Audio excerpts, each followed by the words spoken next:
What's going on, everybody? Welcome to the Wicked Prepping YouTube channel. What you're about to see is highlights from our past stream. If you'd like to see the whole stream, you can click the link in the description box below, which will take you to an unlisted video showing the whole podcast. We stream usually 3 times a week on Twitch. If you would like to follow us, join the conversation, smash that like button here on YouTube, follow us on Twitch, and let's start talking. All teams ready? You will be assimilated. Resistance is futile.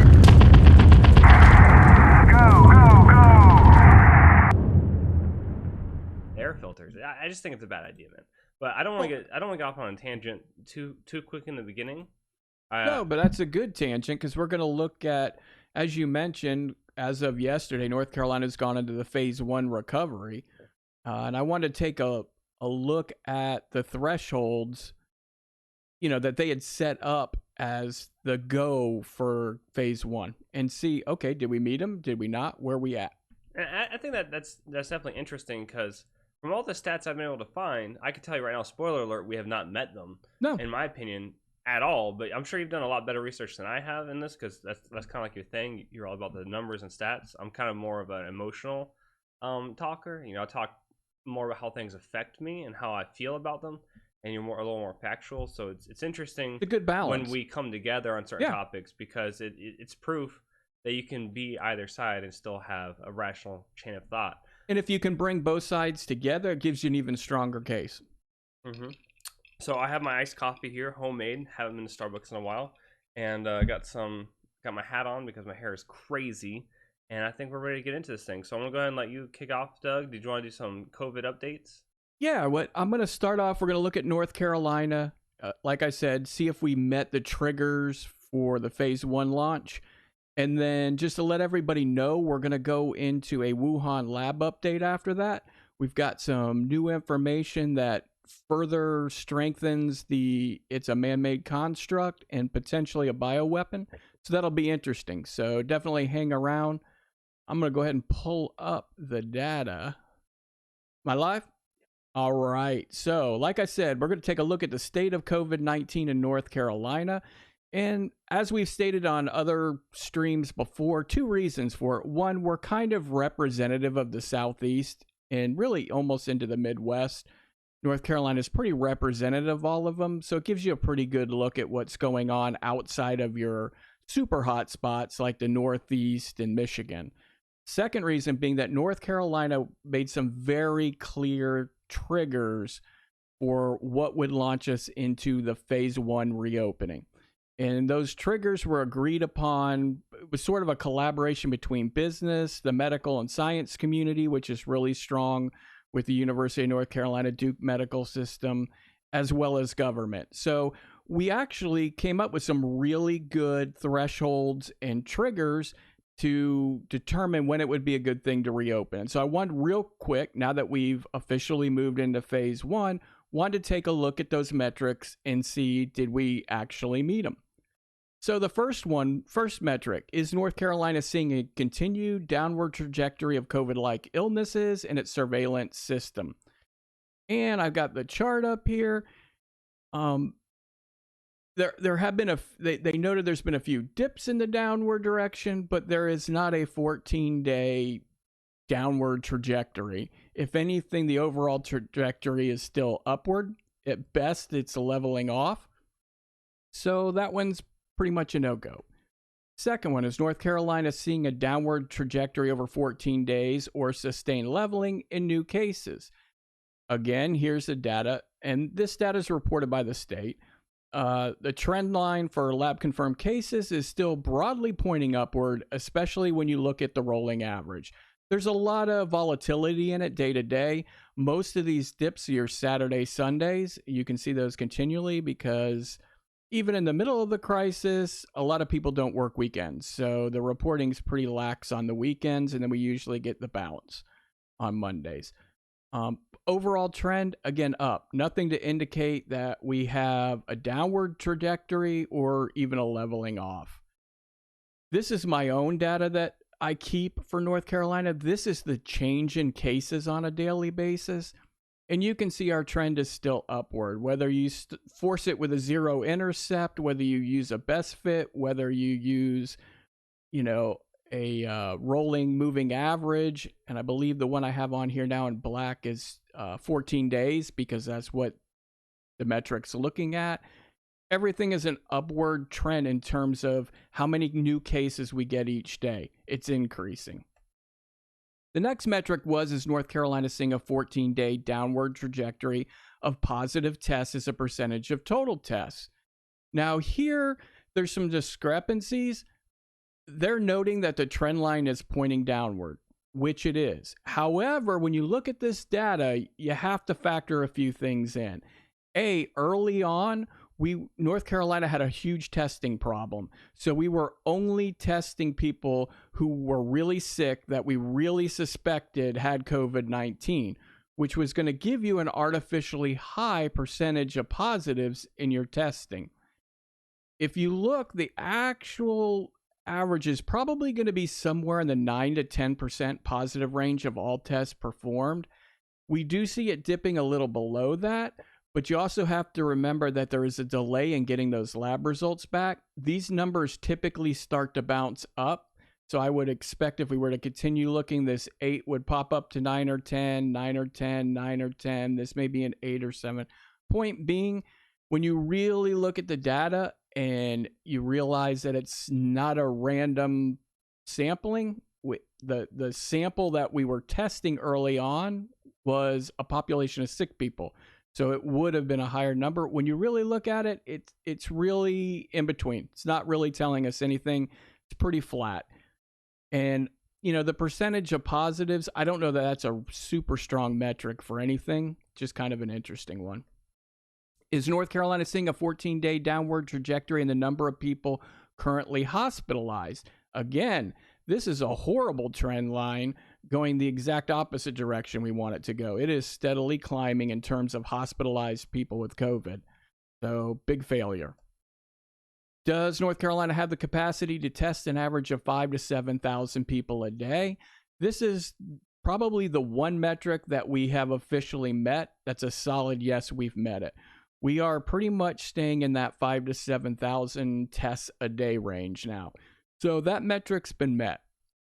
Does North Carolina have sufficient capacity to conduct contact tracing? We have 250 contractors right now. Our target was 500 to reopen, so we're only halfway there. Have not met that metric yet. Does North Carolina have adequate supplies to fill requests for at least 30 days in the hospitals? Most items we're looking pretty good at. N95 respirators, we're barely at a month. Gowns, we have zero stock of those. So there's still some items that should we get a rush, that's going to be a problem in North Carolina. So this is, again, sort of a yellow light. Not a red light, not a green light, kind of in between. I did want to point out, I also have a chart, and this is sort of supplemental. Just like we saw the delta in cases or the daily change in cases, I have a chart I run, which is the delta in deaths, the change in deaths. And it's been interesting for me that there's been a consistent, very consistent pattern. I'd call it an ABCD pattern. For each week where we have an A, then we drop to B, we go up to C, it's always lower than A, and then our weekend drops to D. And you can see this repeated over and over and over again with an upward trajectory. This week, we broke that pattern, which is very odd because it's been a pretty consistent pattern. So anytime you break a consistent pattern, that's something that you want to take a look at. So I'm going to be interested to see what this looks like next week, because we had our bounce to A, but instead of dropping to B, we went up to B, we went up to C, both, and everything higher and higher. Now we will have a drop for the weekend. We'll see how low it drops, but that's concerning, because we should be seeing some drops here in reporting, and we're seeing more and more deaths reported. So that'll be interesting. So anyway, just to summarize, these are kind of the metrics on the left side that North Carolina set up, and it said, look, we need to meet these to start phase 1 reopening. So how many did we meet? We've officially met 1, which was the test capacity. The downward trend in positive tests, they're counting it as a win. It really isn't. At best, it's inconclusive. At worst, it's a no. The 30-day critical supply, again, is inconclusive, but almost every metric we missed. So it kind of blows my mind, because we all worked together and collaborated and came up with these, and then basically we just said, screw it, throw it out. We don't give a crap if we met them or not. We're reopening. And that's a little frustrating from a science side. And if we decide to do that, that's fine. But then don't waste the time of coming up with intelligent, rational, logical metrics that you're going to monitor to make a decision. Just do it. And it kind of brings up for me where you see all these, deniers and minimizers, and then the people who just, legitimately want to go back to work, and it's all about the economy and everything. You have to ask yourself, at what point do the deaths matter? And I think that's a legitimate question, because it was always, they're just flu numbers or whatever. So what's the number of deaths? At what point do we say, hey, this is a significant problem that we've got to address with some type of measures? Is it 60,000, 100,000, 250,000, 1 million? The problem is that the folks who are arguing to reopen everything, they can't or won't answer that question. They won't give us a number that we can base a discussion around or a debate. And I liken it to a tax debate with the left. They always want higher marginal taxes on the quote unquote rich. They want more and more, but they'll never define what their target is. So it's just, you give them 30%, they want 35. You give them 35, they want 50. You give them 50, they're going to want 70. They'll never define what's enough. Well, we've as a nation need to define what's enough in terms of deaths and fatalities that are going to trigger us to take measures that, yes, we may not like, but we need to. A liberal will never say what that number is, meaning it'll never be enough to satisfy them. When it comes to COVID, I really think we need to come together and come up with, because we far surpassed the flu season in those numbers, and that was always, it's just the flu. It's what? Well, we're past the flu. So at what point do we say this isn't nothing, this is something, and we need to deal with it? I think that's a legitimate question.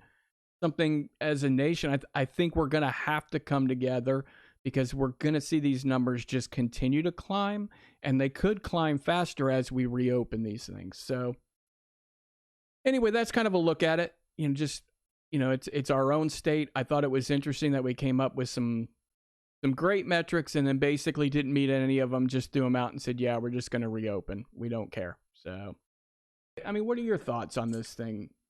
So my thoughts on North Carolina as we were handling the pandemic, I thought we were doing pretty good in terms of like the social distancing measures that are in place. And I completely agree with the governor, coming out and saying stores needed to meet certain guidelines in order to remain open. I appreciated that. I was never a fan of forced lockdowns. In a perfect world, this would have happened similar to Sweden, where the rules would have been regulated for businesses to operate inside, with federal government, with different tax rules and different rules. When you're a business owner, you have to submit some of your freedoms in order to run that business, right? There's certain things you have to meet, FDA requirements if you're a grocery store, OSHA, the laws, OSHA, exactly. Yeah. And so I was completely fine with us instituting those laws, limiting the number of people allowed in the store based on square footage, having routine ventilation checks, cleaning shopping carts and any shared surfaces, closing any extra bathrooms so there's less potential places for people, to spread germs. And then a couple of places, like I went to a couple of gas stations, they had an employee always on standby. As soon as you would leave the bathroom, if there was anybody in there, they would go in there and clean the bathroom. I saw that at 2 different gas stations. That was all impressive. And that's kind of one of those things where it was voluntary, right? Like there's no law that said they have to clean the bathroom after every use, but it was interesting that they did. So I thought we were doing pretty good, right? The problem is that we had the government lockdown technically. As soon as Cooper did the executive order that forced businesses to close, that triggered the protests, that triggered the negative response. And the problem there is that the government, that's how they did it. If we would have came to it as a cohesive unit of a state, and said, okay, yeah, the problem is we never would. we're too divided in this country, especially in North Carolina. We're a very divided state. Yeah. But we would never come to an agreement on what should be done mutually to benefit everybody, because there's people, there's two extremes. There's stay home, lock everything down, let everybody get better, and then there's let everybody get sick, only the strong should survive mentality. And I see that all over the place in this state. And I'm not talking about the country right now, I'm just talking about North Carolina. But I thought we were doing an okay job in terms of, if you look at our total case numbers versus our deaths, we were doing better than a lot of places. And we were a hot spot at one point a couple of weeks ago because of Research Triangle Park and all the shared work that we do there, in terms of when it's an international depot of work. We have RDU right there, and then within a couple of miles you have Research Triangle Park, and all the global businesses, Lenovo, Citrix, Cisco, Red Hat, Microsoft, Google, they all have property, Amazon, they all have property there. All the pharmaceuticals. All the pharmaceutical companies, yeah. And so they all had to shut down those operations because they had been in exposed areas. And that's why Wake County was such a hotbed.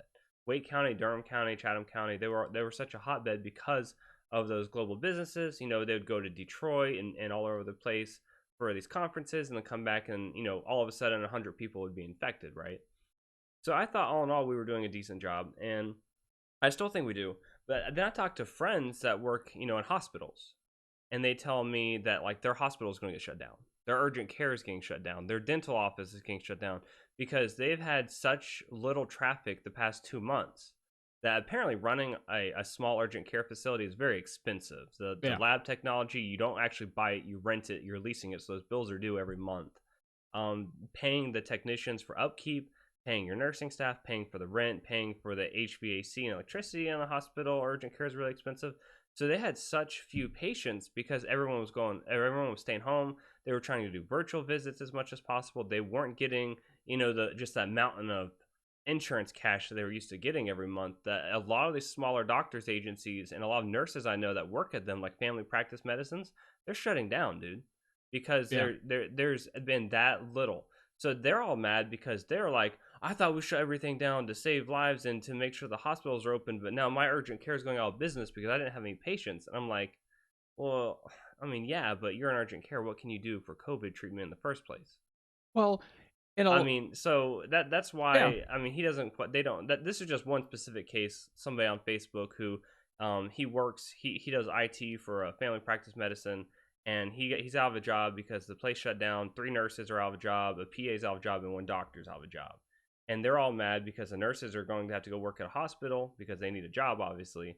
But he went on this huge rant on Facebook about how like he can't believe that the whole idea is that the hospitals are going to be so swamped that all these urgent cares need to be open, and we need to be able to turn into makeshift hospitals and everything like that. And he basically said that the lockdown ruined his life. The doctor did, because he spent years developing this private medicine, and now it's going under. But my thing is, it was already going under if 1 or 2 months was the nail in the coffin. Well, but yeah, and also just because you're in the medical field doesn't necessarily mean that you're essential. I mean, why is the entire medical field protected, and you shouldn't have lost any jobs when everybody is sharing that hurt?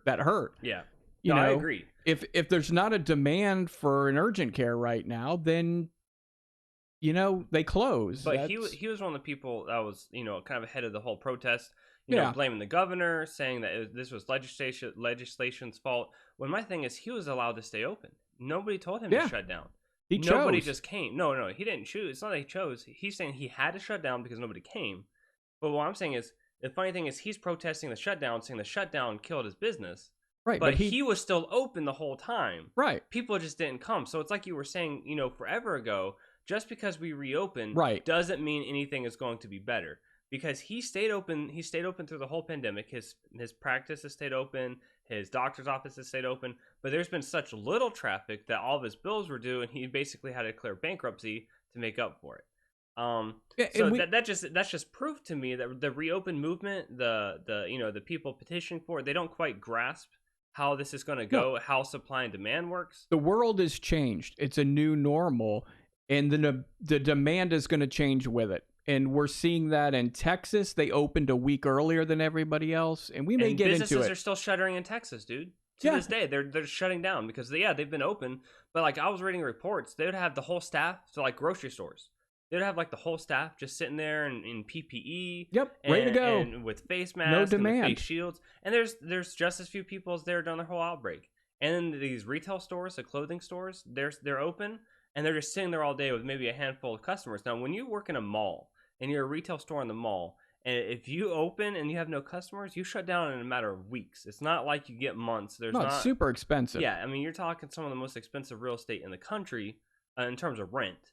Imagine places like in California, in a California strip mall, how expensive it is to rent a shop there. You know what I mean? So even if they're open, if they're selling T-shirts and they're selling merchandise or whatever, even if they're open, it doesn't mean people are going to want to come there, and it doesn't mean they're going to make anywhere near close enough sales to maintain that retail space. So people need to learn how to adapt and evolve to the new normal, switch to online sales, switch to a global reach, reduce overhead cost. You know what I mean? And that's kind of been the direction retail has been going for a long time. But I think this is going to just launch it into the future in terms of like the next day deliveries and Amazon Prime businesses. Yeah, it's going to benefit Amazon, Walmart. It's all going to be about online. The demand in the brick and mortar locations is just not going to be there. And unfortunately, that's where a vast majority of our jobs are. They're in those brick and mortar locations. And whether you open them or not, the demand's not going to be there. The world is shifting for reasons going on before COVID, but definitely because of COVID. And it's going to drastically change the normal. And we can open and open and open, but, you know, we may get to it later and look up some more at Texas and whatnot. But, you know, I think to a large extent, and this is opinion, I think a lot of these reopenings are going to fail. And getting back to North Carolina, when you look at it, even with everything we did and as well as we were doing, it was still getting worse. Like that's what I was trying to get to. I think we did a good job in terms of containing it, and we've been doing a good job as a state. We have some of the lower death marks than other states with similar case numbers, which means our hospital, you know, our infected body in terms of like age, whatever, has been slightly stronger. But, you know, there was just a massive death outbreak last night at a nursing home. I think it was 13 dead in one day at one nursing home. And basically, it goes without saying, I think it's kind of been acknowledged at this point, is when a nursing home gets hit, there's going to be mass casualties in those areas. Yeah. And it sucks. But I think, so the whole point of bringing up the doctor was that we talked 2 streams ago about protests, reopen NC, and how they are going every single Tuesday demanding that the governor reopens the state, that lockdowns are against the Constitution or whatever. And you know, I want to agree with them, and I want to say, hell yeah, I hate government and I hate government control. But, you know, there's 2 sides of that where I just don't think people are smart enough or compassionate enough or empathetic enough to actually think about other people and make the smart decisions. So shutting down just to kind of lay the groundwork wasn't necessarily, you know, looking back, it wasn't a horrible move. My whole thing was, okay, it's already happened. Why don't you work on a plan to get it back open? Why don't you show the governor? Why don't you show their governing bodies, your local leaders? Because the governor can't control local leaders. I don't know if people know that. Local jurisdictions can supersede the governor's executive orders. You know what I mean? So there's still a lot of power, you know, checks and balances in place here. So these people, they never came, for I could see, with a plan. They never said, you know, well, I have a retail store with this much square footage, and I have this many staff members, and so we expect sales to be this, and this. You know, we're doing this for social distancing, we're doing this for sanitation, we're doing this for filtration, and then we're going to go from there. We're going to see what we could do to make a change. You know, would this suffice you to allow us to reopen? But instead, the governor laid out this 3-phase plan that basically lets all, you know, from what I understand, salons can open now, gyms can open now, right? Or is that phase 2? Salons are phase 2. Gyms could be 2 or 3. I don't remember. So I do know that restaurants can open, but you still can't dine in, right?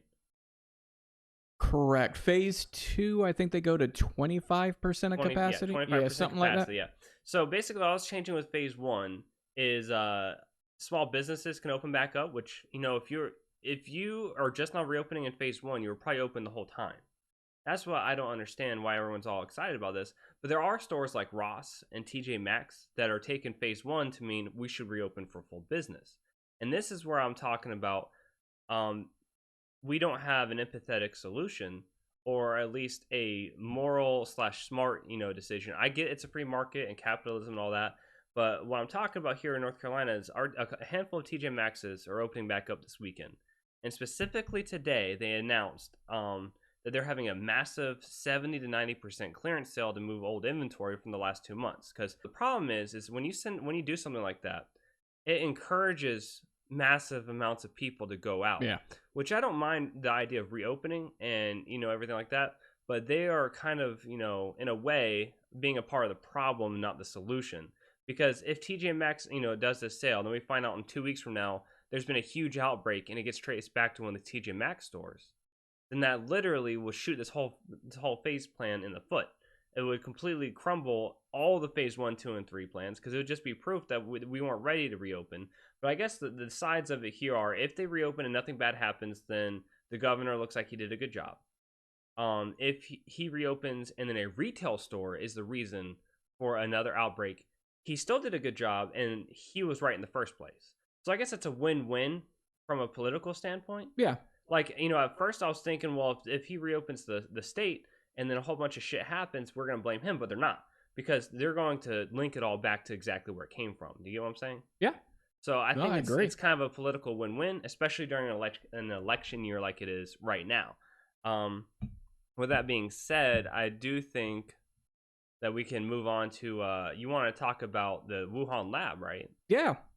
I think that, we should definitely get into that. I think we'll wrap back around to this at the end, and we got some other items that relate to it in terms of the reopening and concerns. So, but yeah, I mean, I'm worried. One last thought is that if we reopen right now and people still haven't quite grasped, things like washing your hands, using hand sanitizers, practicing social distancing, being aware of shared surfaces, that we're just going to see this keep getting worse and worse.